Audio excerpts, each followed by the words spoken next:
Welcome, friends. So I have 3 more coloring page transformations in my Johanna Basford coloring book. And one thing I definitely have to say about going through this coloring book and adding my own artwork, it's really challenged me to develop my character drawing skills and people drawing skills, even though they're cartoony. So if anything, I have definitely accomplished getting a little bit better through this. For this first one, I decided to do Ferngully. I do not draw people. I think my last video I drew Link, which was like the first person I had drawn, and I don't even know how long because I've never been able to draw people. It's definitely an area I need to work on. I started with Krista and Zach. The first time I drew Zach, it looked really good, but he was completely tilted wrong and he was standing up, and I had to erase all of it and start over because there was no saving it. And for Krista, I know when you draw people, you're supposed to do like basic shapes like circles and squares and ovals and then put your little sketch lines through it. I've never been able to do that. I know that theoretically that should make it easier, but I have always struggled with that. So I will try to work on that, but for the time being, I'm going to draw the people the way that I'm capable of drawing them, which is to just draw them exactly how I see them and try to scale it best I can. I think I did okay, except Krista's legs I think are a little off. But for me, this is a big accomplishment. Most people out there are probably going to think this looks like a hot mess, but for me, this is pretty good, so I'm happy with it. I wanted to put the lizard in there. I don't remember what the lizard's name, but I definitely wanted to put the little lizard in there, and Krista's father, because he's so cute. And fun fact, he looks almost identical to the father in Aladdin. It's got to be the same artist. It has to be. They're almost identical.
So I got almost to the end of this and realized I never drew Batty, which Batty is like the most iconic part of Ferngully. That's the part everyone loves. It's Robin Williams. He makes everything amazing.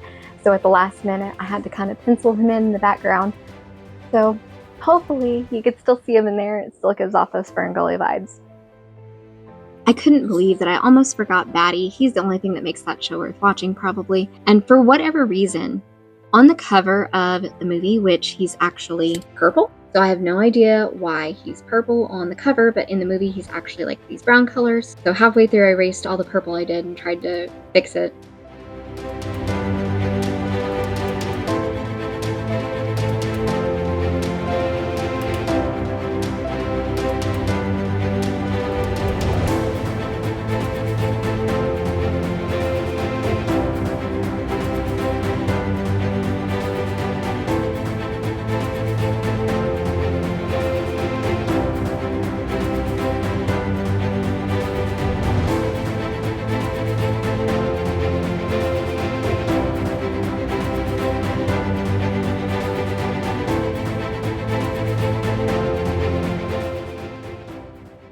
For my second one, so this one is near and dear to my heart. When I was a kid, there was this cute little show called Once Upon a Forest, and in this show, you had 3 cute creatures called furlings. The hedgehog is Russell, then you have this little, I think she's a mouse, Abigail, and a mole whose name escapes me. What was his name? I can't remember the name of the mole. But these 3 little furlings have to go on this little adventure to find a rare flower to save their friend.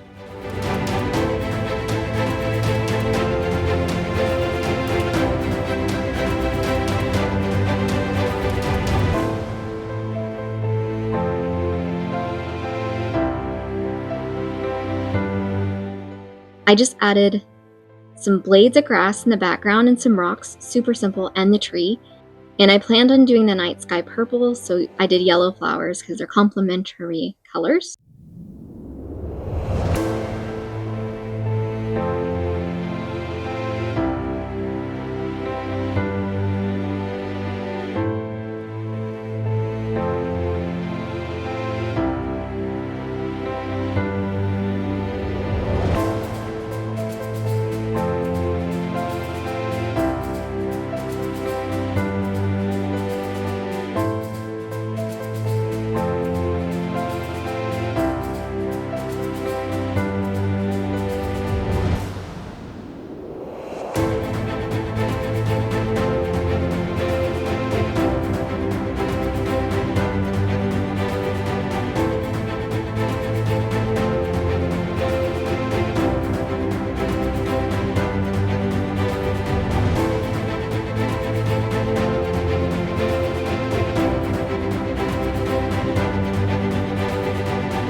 So while I was going through the second one, I pulled up a trailer from this movie, and I was so shocked when my husband said, "I remember this show," and he started telling me about it. So I wasn't the only kid out there who watched it. So let me know down in the comments, did you watch this video?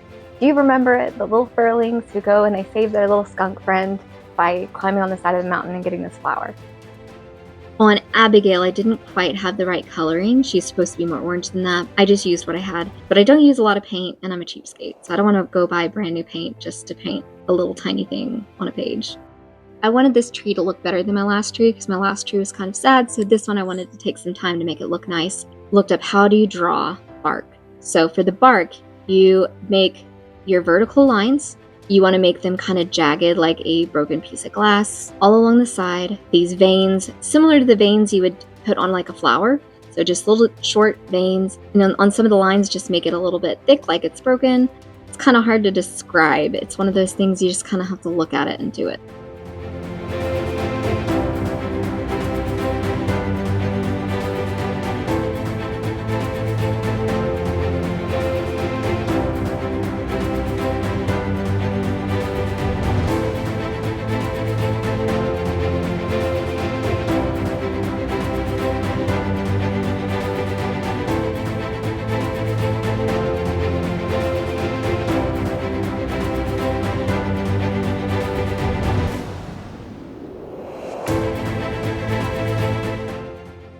And there you have it. Johanna Basford turned into Once Upon a Forest.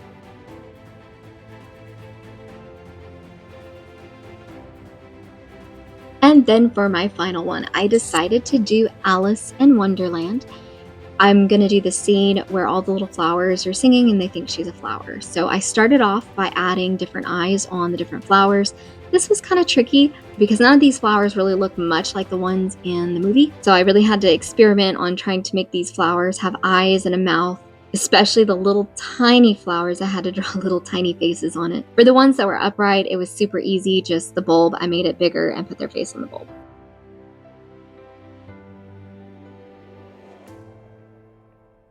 This page is so empty. Like, it is really empty. There is not a lot here. For what I'm doing, that's great. If I were just coloring this, I would be very disappointed in this, but for what I'm doing, it's gonna work because, you know, the less lines there are, the less I have to try to use paint on this to make it work.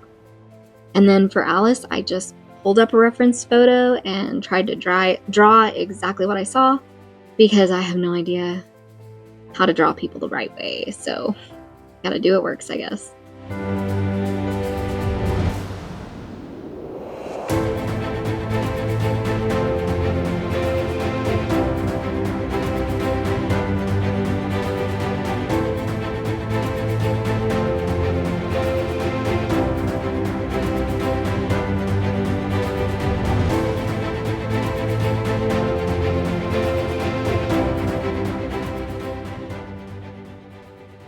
My least favorite thing about this book has been the dead space, but my most favorite thing about transforming all these is all the dead space. On this one in particular, There was a ton of dead space, so I was able to put a lot of my artwork in it and only needed to put just a tiny bit of paint to cover up some of the lines, just a little bit on Alice and a little bit on the flowers.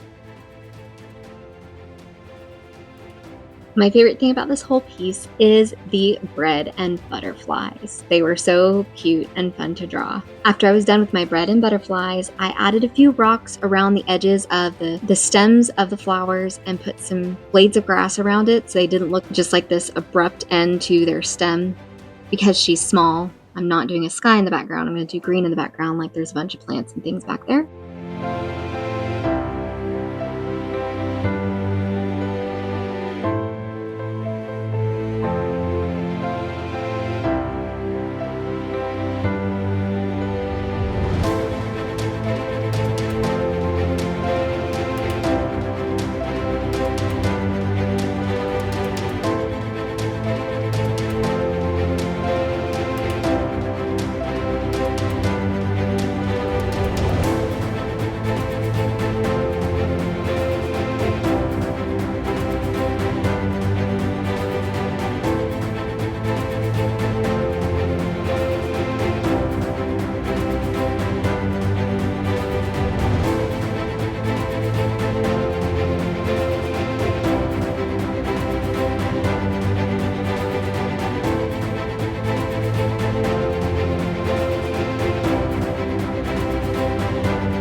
And then for the rocking horsefly, it was so tiny, there was no way I was going to be able to draw around it. So I decided to just use a gel pen over what I had already drawn. I'm using the Jelly Roll gel pen. Then you can just draw over it with marker and the gel pen will absorb the color on the marker. So I hope you enjoyed these creations. I really enjoyed them. Don't forget to like and subscribe. If you have any ideas for my next video, something you want to see, let me know in the comments. And until next time.